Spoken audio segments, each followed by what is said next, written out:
Mi nombre es Daniel Cárdenas, soy estudiante de Medicina Veterinaria y Zootecnia del cuarto semestre del Instituto Universitario de La Paz. El día de hoy vamos a realizar un examen de limitación o auscultación del área pulmonar en caninos.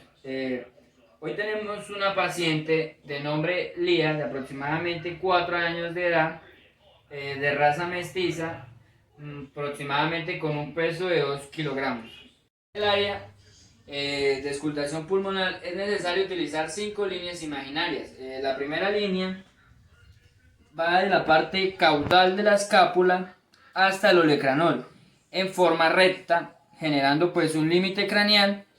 Esta línea va de forma vertical, como podemos ver acá,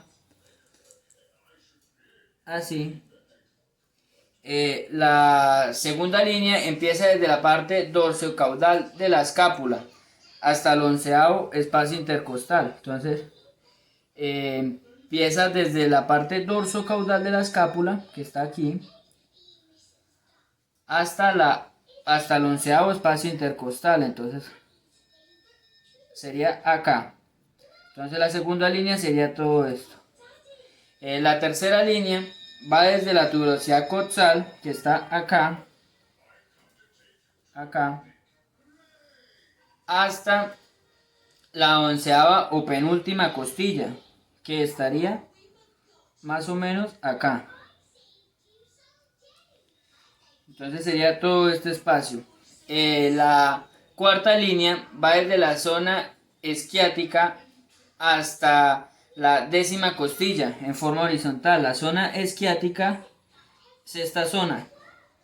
Y entonces contamos hacia la 10ª costilla.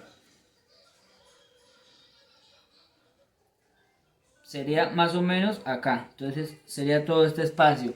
Y el quinto y última línea va desde la articulación escápula-humeral, o más conocida como el hombro, hasta el 8º espacio intercostal. Entonces, acá tenemos el hombro, que es acá, y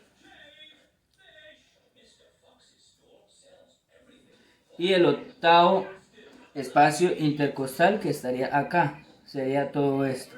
Para finalizar, procederemos a realizar la auscultación pulmonar. Este examen se hace con el fin de conocer el estado respiratorio del animal y de esta forma poder identificar si hay presencia de algún tipo de anomalía respiratoria.